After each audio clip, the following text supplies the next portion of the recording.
Hi, everyone. Thank you so much for being here. Today, our presentation is all about growth mindset, and more specifically, we will explore together how we can unlock our potential, how we can build growth mindset, balance, and confidence at work. Now, from my point of view, I feel that part of the reason why you might be here is because you want to lead with clarity, confidence, and energy and not burn out in the process. So, today I want to show you how you can actually unlock that mindset by using science backed practical tools. So, for those of you who don't know me, let me very briefly introduce myself. My name is Alexandra Kafka. I'm the founder and the CEO of Oxygen and Urban Yoga Lab. I'm a corporate well-being strategist and a global speaker. Today, up to this date, we have actually helped more than 50 organizations, including Wells Fargo, Hilton, and Soho House, to give their teams access to the tools they need so they can actually elevate their well-being and take care of their mental health. 5 years ago, I used to work in the corporate environment. I used to have a 9 to 5 job, which actually led me to workaholism, imposter syndrome, and burnout, and actually pushed me to leave everything behind and travel to over 40 countries. So I went on a 2 years journey and 40 countries all around the world, and I spent time in Buddhist monasteries learning meditation by Buddhist monks. I spent time in mindfulness centers in Cambodia and Vietnam, learning breath work and specific breath work techniques to regulate my nervous system. I spent time with tribes in New Zealand, with Maori tribes, learning about the art of self love.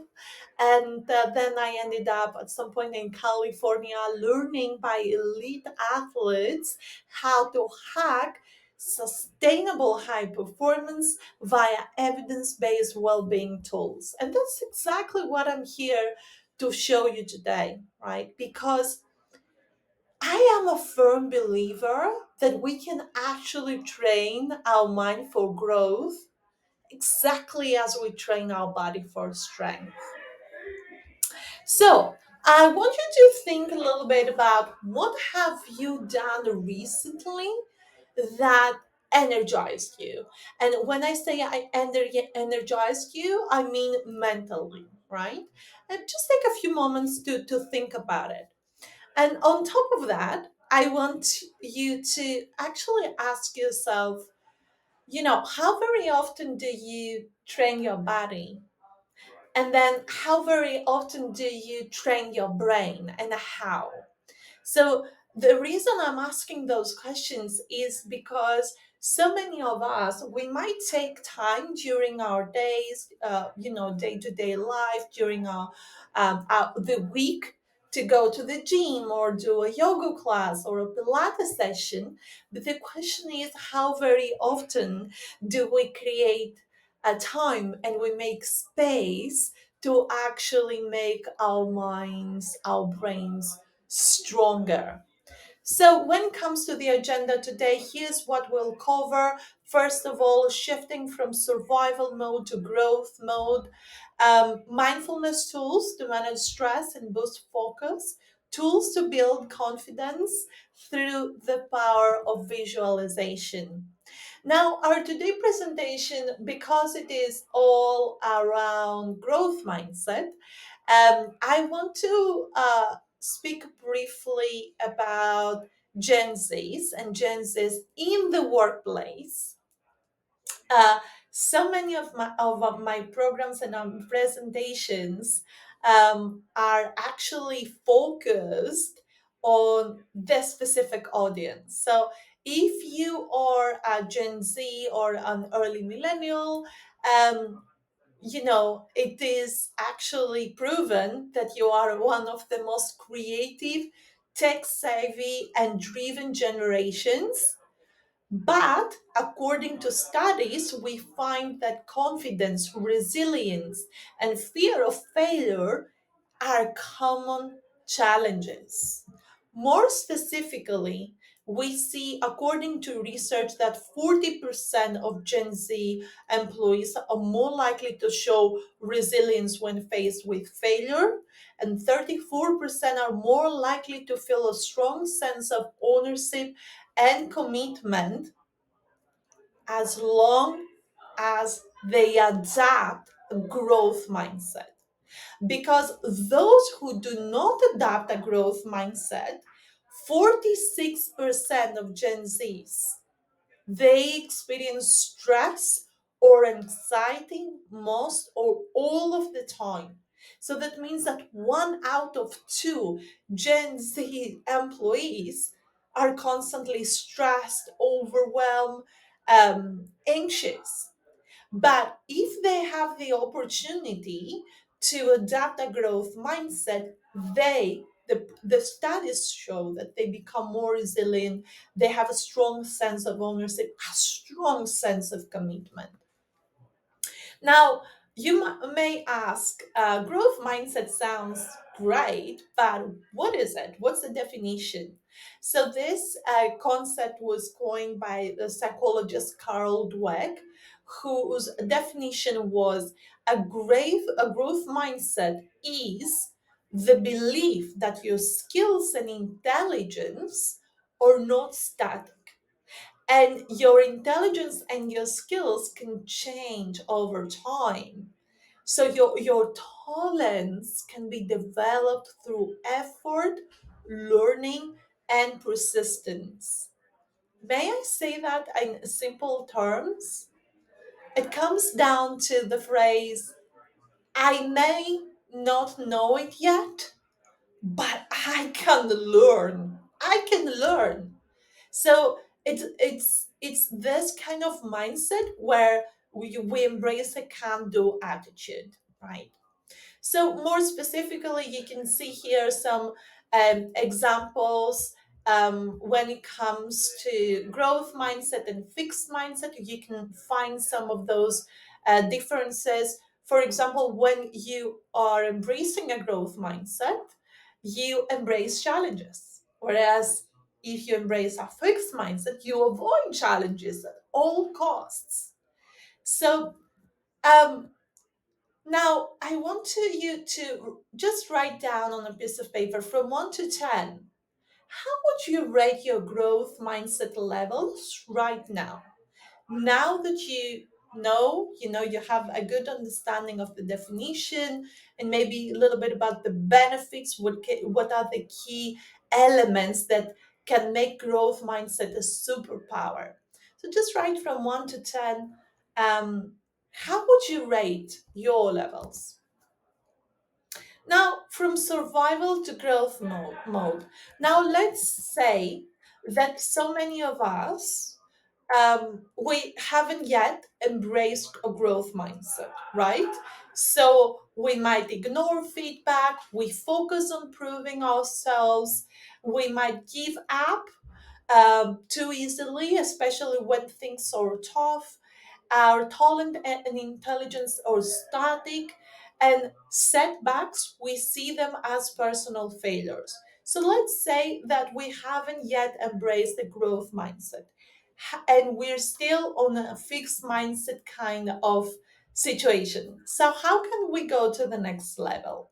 How we can embrace this, go from the survival mode to growth mode? So, number one is about raising awareness. And I think you will agree with me that starting to notice is half the battle with everything. So, the reason why I love journaling is because it works as a catalyst to build self awareness. So, I recommend you using a reflective journal where you can document your thoughts, where you can write things down. And this doesn't only help you to connect, to understand better, how you feel. It might get you in contact with your your feelings, but also your deep reflections.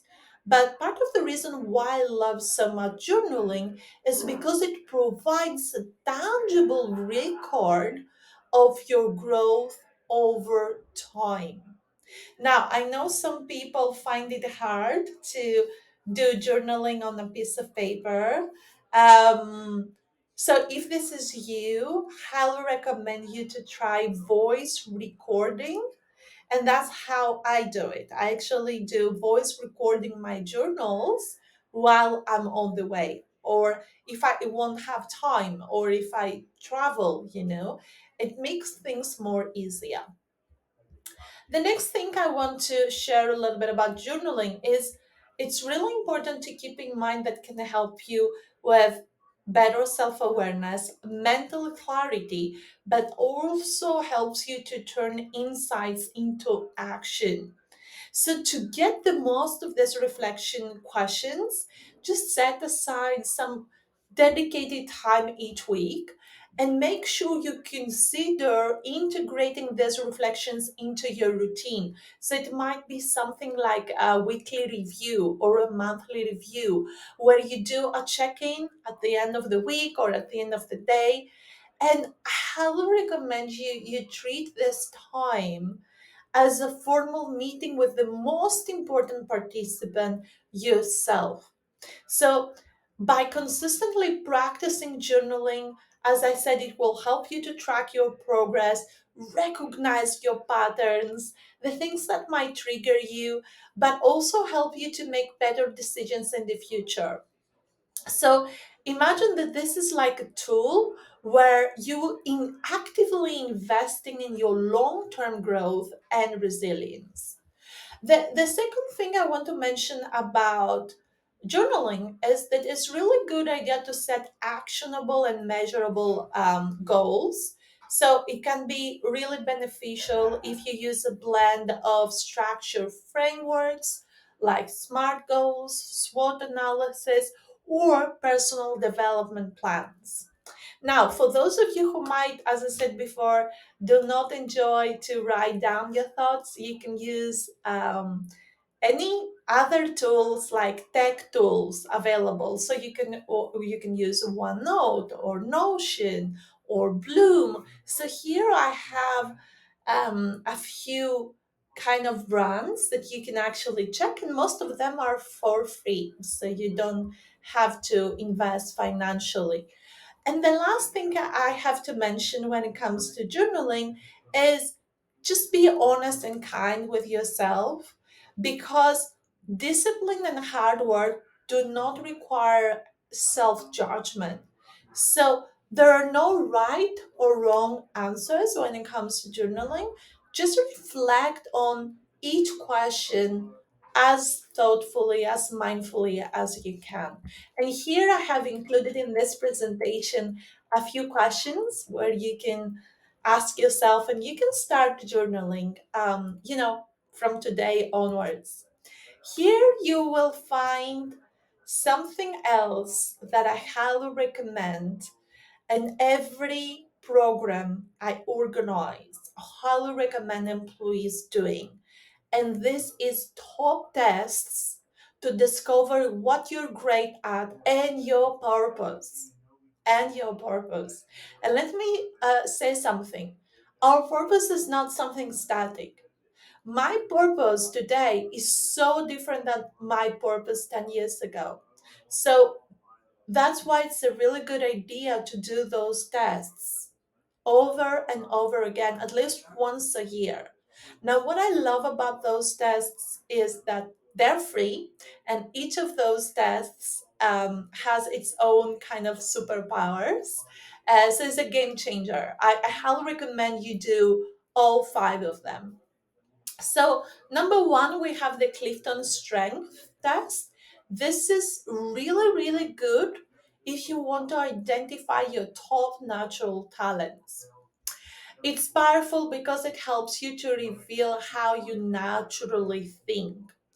Number two, we have the VA Characters Test. Here you can discover your core values and inner motivators, helps you align your work and life with your character strengths. Then we have the Ikigai. That's probably one of my most favorites. Finding purpose. It helps you to find your purpose. And it's more than a quiz. It helps you to clarify, where you are in life and where you want to go. Then we have the 16 personalities test, which helps you to understand your personality style and ideal work environment. It's really helpful because it can help you to energize yourself, but also helps you to reminds you how you relate to the world. Then we have the Enneagram test. This is best for those who want to explore their core beliefs, their motivations, and maybe, the growth plans. And it's really powerful if you want to go deeper than behavior, because what it actually does is uncovering your internal drivers. And last but not least is the human design. This combines personality, energy type, and decision making style. It's really powerful. It's used by many coaches and entrepreneurs, so I highly, highly recommend it.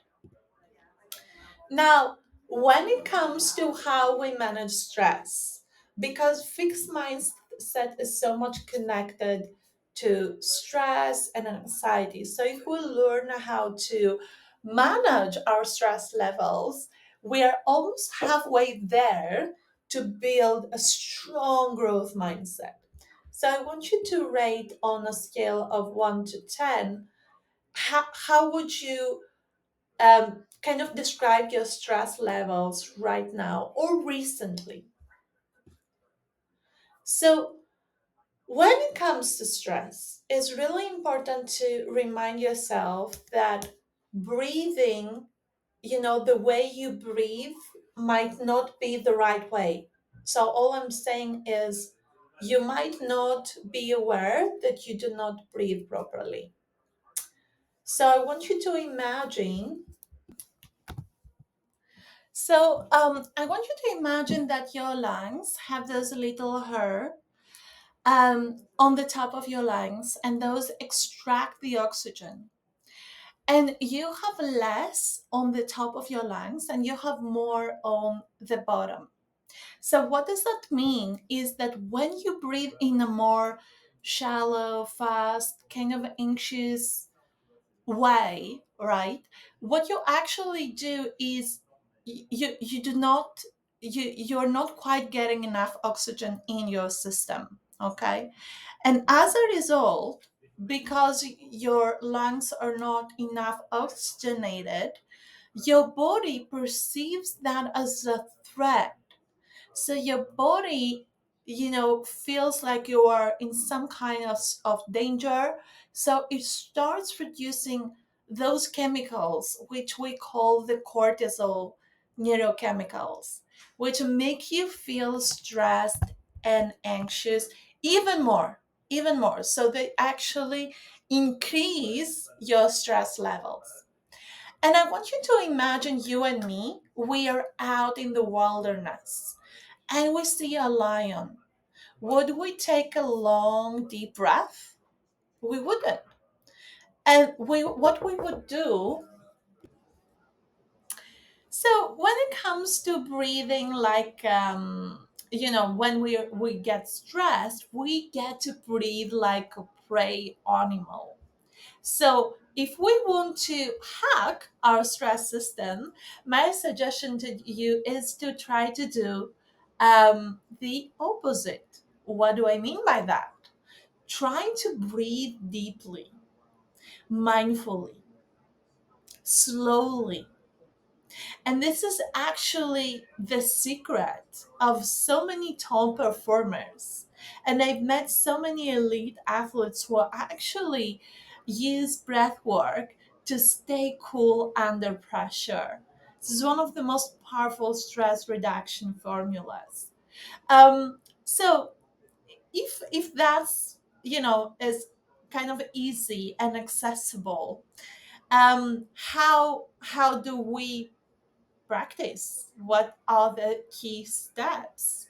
So my most favorite breathing technique, it is called the 478 breath work, which is a powerful stress reliever, as I said, at the same time can help you to heighten your performance.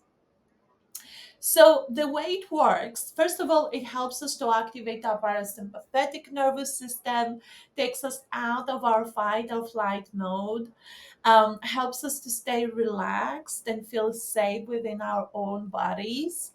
And the way it works is step number one, you inhale through your nose for 4 seconds.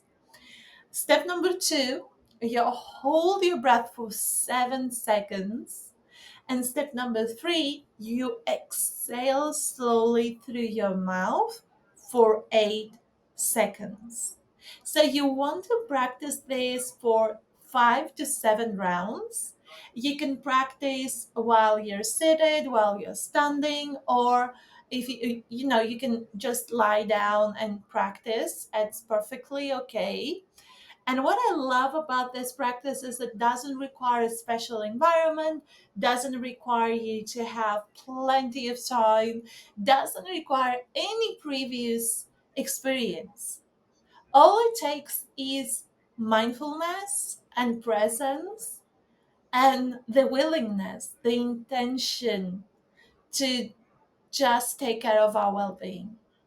So I want you to pause this video and practice this for, as we said, between 5 to 7 rounds, and then press play again.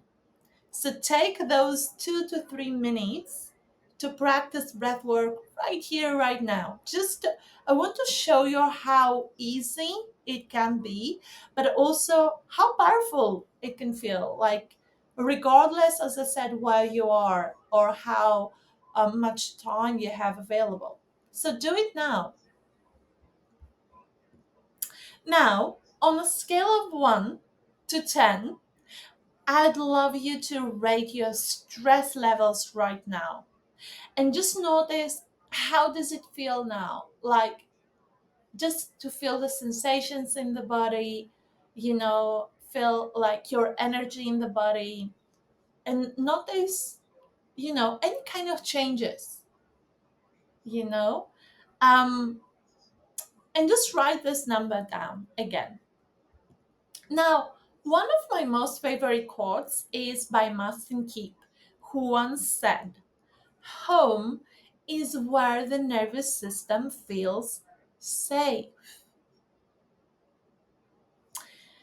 And once I was told by one of my most favorite mentors, she actually invited me to visualize my mind as a space, as a living room or a bedroom, and all my thoughts and the way I speak to myself and the patterns, the triggers, the things I get to think on autopilot, to think of those things as furnitures, as the decoration, the surroundings within the room, the colors, right, the light.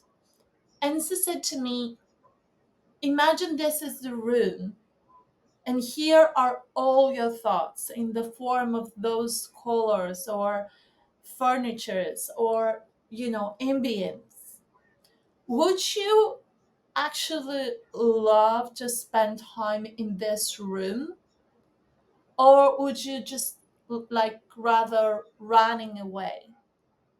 So the same principle applies to our nervous system. And if we know how to regulate our nervous system, this is a game changer. So tapping acts as a brain hack. It helps us to interrupt our stress signals, helps us to trigger a nice calming reset on our nervous system. The way it works is you use your fingertips to gently tap each of the meridian points, the acupressure points. And I'm gonna just move my camera a little bit further away to just show you how it works. So first of all, we want our fingertips to just tap gently. We don't want to cause any pain or any pressure. And we want to tap between 5 to 7 times per point. So as we do this, we want to repeat some phrases mentally back to ourselves. Now, my invitation to you is, as you tap, right, as you tap each point, just allow yourself to really connect with the words. And as you connect with the words, I suggest you visualize the tension leaving your body with each and every tap. Okay? So, first, we're gonna start tapping between the eyebrows. Okay? So, the eyebrow point right here. And we want to repeat to ourselves, the stress is here. Breathing through the nose, exhale through the mouth. You can close your eyes if you want and repeat once more. The stress is here. Now just tap on your temples and just repeat, I feel this tension. I feel this tension. Now right under your eye, and you want to repeat, I acknowledge this tightness. I acknowledge this tightness. And now under the nose, right under the nose, you want to repeat, I release this worry. Now in the center of your chin, you want to repeat, I choose to relax now.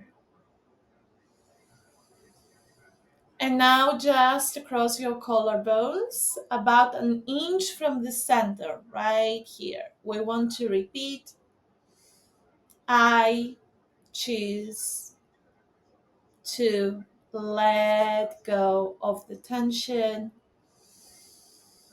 I choose to relax now. And now we want to do under the arm, roughly 4 inches below your armpit.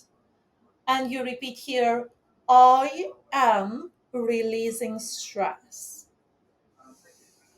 I am releasing stress. And now you want to tap on the top of your head and you want to repeat, I invite calm and balance. And now you relax.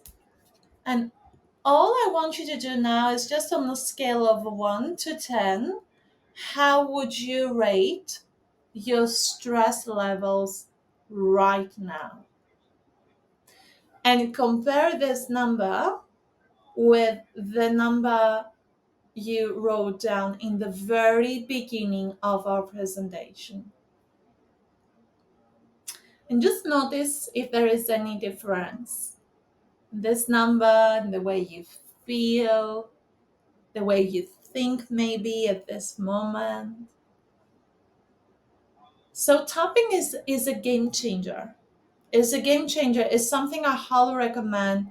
You do 3 rounds the one side and 3 rounds the other side, just to complete the cycle. And it's something you can practice before an important presentation to a client. If you have strategic meeting with your manager, if you have your annual review and you might feel a little bit stressed or anxious, you can always practice this beautiful technique. Now, how we can boost our confidence levels? So I want to just share something with you. From my experience, I have run more than 200 employee well-being programs during the last 5 years. And when it comes to stress, there is one thing I know for sure.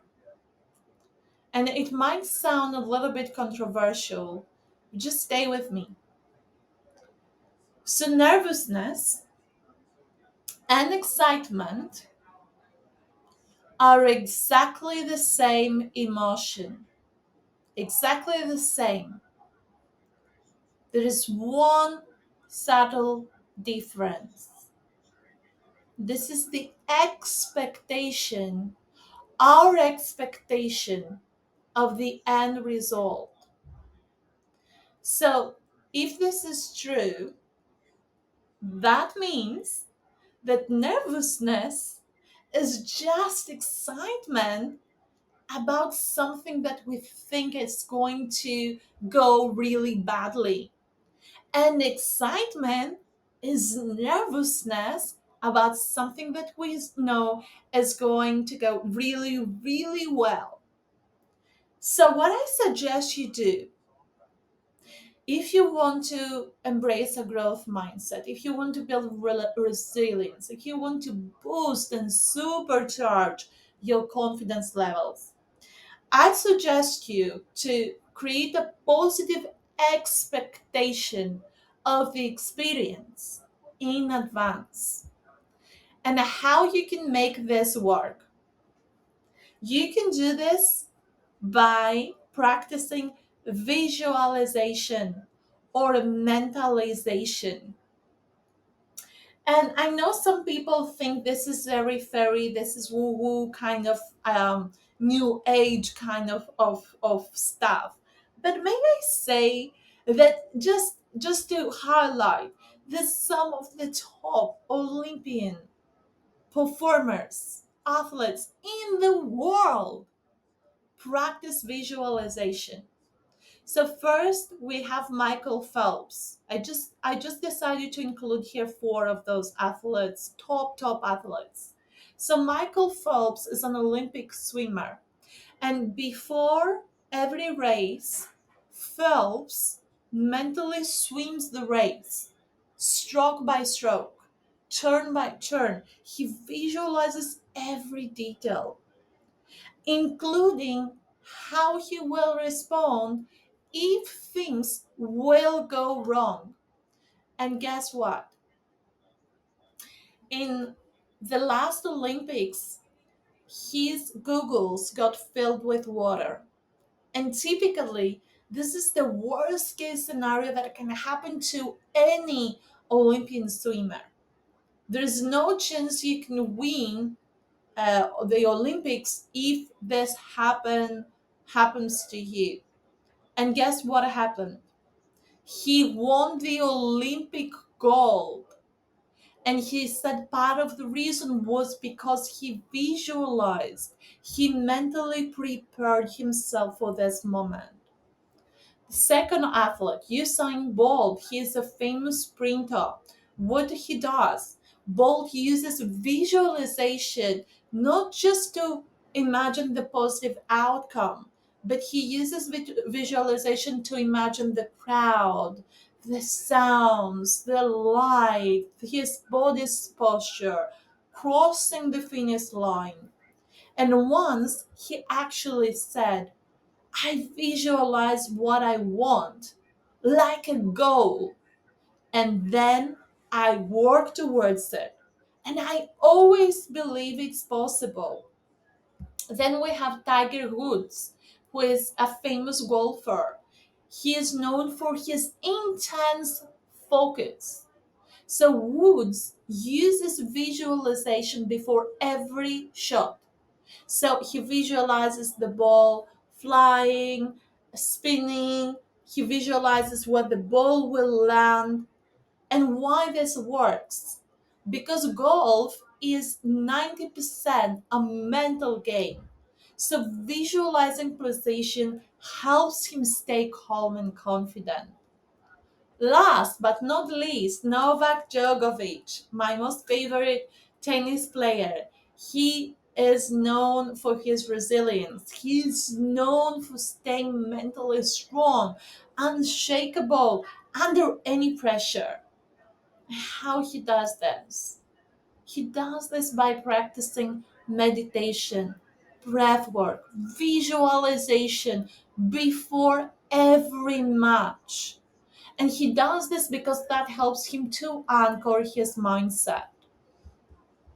So, how you can practice a visualization in your own life, right? So, there are so many visualization videos on YouTube. I'm gonna just drop one in the comments below as well, along with the links and all the resources. But there are 6 steps in every visualization practice. Step number 1 is about finding your anchor, your one single point of awareness. Step number 2, engage in deep breathing and grounding. Step number 3, visualize your arena of success. Might be a conference room, might be a stage. And step 4, activate your mental reset, meaning just allow yourself to relax and be present as you visualize the ideal outcome. And then step number 6, cement your calm and return, right? So this is a beautiful way to practice visualization.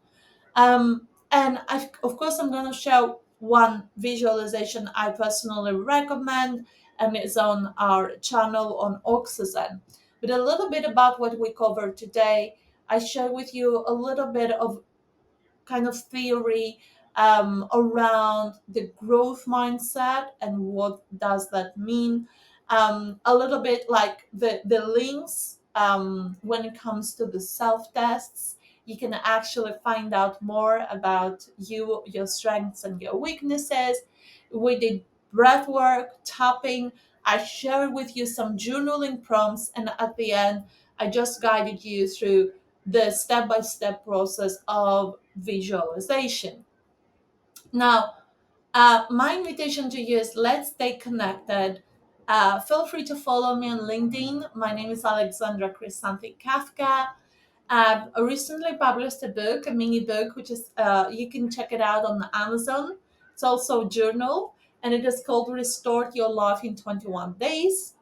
Feel free to book a coffee chat with me.